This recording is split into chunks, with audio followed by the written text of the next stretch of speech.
میں نے کہا کہ نہیں انشاءاللہ میں اسلام قبول کروں گا اور اپنی بچپن کی محبت کو سیکریفائی کروں گا.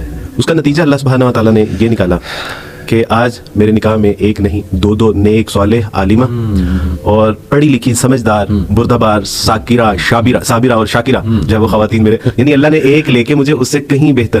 تو میں آپ سے عرض کرنا چاہتا ہوں کہ یہ بالکل صحیح بات ہے کہ اللہ سبحانہ تعالیٰ جب کوئی چیز لے لیتا ہے تو وہ بہتر نہیں, بہتر سے بھی بہترین عطا فرماتا ہے. یہ اللہ کی سنت ہے. اور ہم کس کے ساتھ یعنی سیکریفائی کس کے لیے کر رہے ہیں؟ اللہ کے لیے سیکریفائی کر رہے ہیں. اور جب اللہ کے لیے آپ سیکریفائی کرتے ہیں تو اللہ سبحانہ تعالیٰ آپ اس کا نعم البدل عطا فرمائے, نہ صرف آخرت میں بلکہ وہ دنیا میں بھی اس کا نعم البدل عطا فرماتا ہے. یہ میرا پرسنل ایکسپیرینس ہے الحمدللہ. خواتین کو آپ کی بات بڑی پسند آ رہی ہوگی, لیکن جب آپ نے یہ کہا کہ دو وائفز ہیں آپ کی, وہاں پہ شاید کچھ خواتین جو ہے وہ آپ سے ناراض نہ ہوں. میں اپنی ان تمام بہنوں سے معذرت بھی ہوں اور اپنی بہنوں کو بیٹیوں کو یہ پیغام دینا چاہتا ہوں کہ بیٹا جب ہم قرآن کی ساری باتوں کو مانتے ہیں تو پھر اس بات کو, اور یہ بہت آئیڈیل نہیں ہے, اس کی اجازت ہے کنڈیشنز کے ساتھ الحمدللہ. اور میں اپنی بہنوں کو اپنی بیٹیوں کو یہ بات بھی بتاتا چلوں کہ that was not my choice, یہ میری اہلیہ محترمہ نے کروائی تھی الحمدللہ. آج آپ سارے راز مجھ سے اگلوا رہے ہیں الحمدللہ. تو باقاعدہ طور پہ علی بھائی سعودیہ سے ایک خاتون صرف میری اہلیہ محترمہ کو دیکھنے کے لیے آئی تھی کہ آج کے معاشرے میں بھی ایسی خواتین ایگزسٹ کرتی ہیں کہ جو اپنے شوہروں کی اپنے ہاتھ سے شادی کروانا چاہتے ہیں. ماشاءاللہ بارک اللہ وارث بھائی, اللہ آپ کو نظر بد سے بچائے اور اللہ آپ کو برکت دے. یہ جو آپ نے یہ سارا ایک ماشاءاللہ اپنا زندگی کا ایک نچوڑ بتایا,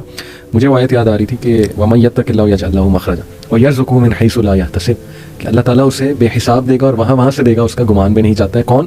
جو تقوی اختیار کرے گا, یعنی اللہ کا ہو جائے گا. ان شارٹ یہ ہے. اور وارث میں دیکھیں آپ کے اس سے نا رزق بھی ڈیفائن ہو رہا ہے کہ رزق اصل میں ہوتا کیا. ہم یہ سمجھتے ہیں کہ رزق بس نا پیسہ ہے, نوٹ ہے, پیپر کرنسی ہے, وہ کھانا ہے, پانی ہے, پانی. حالانکہ ماشاءاللہ رزق لوئل لوگ بھی ہیں, مخلص لوگ, اللہ کے لیے محبت کرنے والے. آپ سے آپ نے کہا نا راتیں اٹھ کے دعائیں کرتی ہیں. ماشاءاللہ میں نے ایک بار ایک اسٹیٹس سیٹ کیا اپنے پیج پہ وارث بھائی, اس وقت میں تھوڑا سا ڈاؤن تھا. میں نے کہا کہ نا میرے لیے دعاؤں کی درخواست کیجیے. یو وانٹ بلیو وارث بھائی کہ مور دین آئی تھنک اس پوسٹ پہ 1000+ کمنٹس ہیں, اور ایسی دعائیں میرے آنکھوں میں آنسو آ گئے کہ لوگ اتنی محبت کرتے ہیں. یعنی یو کین ناٹ امیجن کہ you were a nobody to be honest. مطلب آج سے 10 سال 12 سال پہلے you were a know body, لیکن دین نے ایسی عزت دی, ایسے لوگ کنیکٹ کیے ماشاءاللہ. آپ جیسے بھائی, باقی بھائی جو ہمارے پیٹھ پیچھے ڈیفینڈ بھی کرتے ہیں, محبت بھی کرتے ہیں, دعائیں بھی کرتے ہیں. تو یہ سمجھنا چاہیے ہمارے لوگوں کو وارث بھائی کہ رزق جو ہے وہ سوشل ویلتھ بھی ہے. بالکل صحیح بات ہے. آپ کے احساسات, کیفیات, جذبات, آپ کے ایموشن, اور ان کو جو لوگ سپورٹ کرتے ہیں, ایڈریس کرتے ہیں, یا ان کو جو فیسیلیٹیٹ کرتے ہیں, وہ رزق ہے.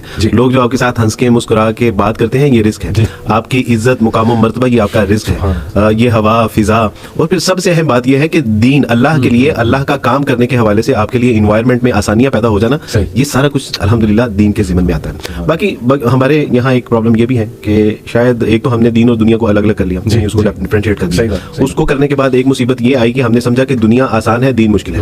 میں آپ کو بتاؤں کہ جب میں مسلمان نہیں تھا تو میری لائف ٹف نہیں, ویری ٹف تھی.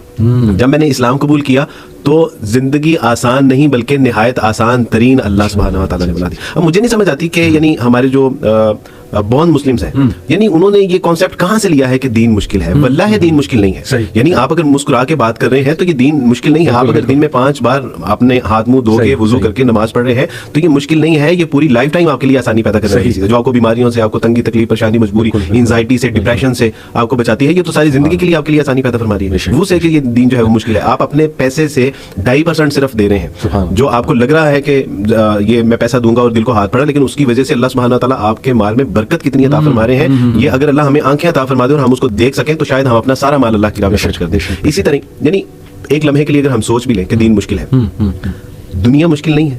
یعنی صرف ہم نے یہاں پہ 60 سال میکسیمم ہم نے 60 سال رہنا ہے, اور اس کے لیے بچوں کو صبح سردی گرمی میں اسکول نہیں بھجوا رہے. کیا ان کے لیے ہم محنت مشقت نہیں کر رہے؟ یعنی دنیا میں بھی کون سا کام ایسا ہے اور ہم چھوڑ دیتے ہیں؟ یعنی اگر دنیا میں کوئی مشکل کام ہے تو ہم یہ کہہ کے کب چھوڑ دیتے ہیں کہ یہ مشکل ہے, یہ ہم نے دنیا کے لیے بڑے دھکے کھاتے ہیں ہمارے سامنے. اور یقین کیجیے کہ مجھے صرف یہی سمجھ آ رہی تھی کہ عبدالوارث یہاں اگر 20 25 30 سال میکسیمم, ویسے تو ابھی لمحے کی بھی پتہ نہیں ہے کہ ہم زندہ رہیں گے یا نہیں رہیں گے, لیکن میکسیمم اگر ہم نے 30 40 50 سال اگر یہاں پہ سروائیو کرنا بھی ہے, علی بھائی وہ زندگی دیکھ کے میری روح کانپ جاتی ہے کہ جو نہ ختم ہونے والی ہے, جس کا کوئی اخیر ہی نہیں ہے. حدیث میں آتا ہے کہ اس دن موت کو بھی جو ہے وہ برے کی صورت میں لایا جائے گا اور اس کو بھی قربان کر دیا جائے گا, اور جو زندہ ہے وہ زندہ ہی ہے. تو میں سوچتا تھا کہ عبدالوارث آج آپشن ہے, ماں باپ, بہن بھائی, رشتہ دار, یہ جو کچھ آپ کا اسٹیٹس ہے, یہ جو بھی معاشرے میں ایک مشکل مرحلہ تھا, کہ آخرت کے معاملے میں یہ کچھ بھی نہیں ہے. اور پھر ہوا یہ کہ جب اسلام قبول کرنے کی طرف آئے, فیصلہ کیا, تو میں دیکھ رہا تھا کہ پیچھے مڑ کے جب دیکھا تو فیانسی بھی نہیں تھی. مجھے زیادہ دکھ جو ہے وہ فیانسی کا تھا. بچپن کی محبت وہ بھی نہیں ہے, امی ابو نہیں ہے, بہن بھائی نہیں ہے,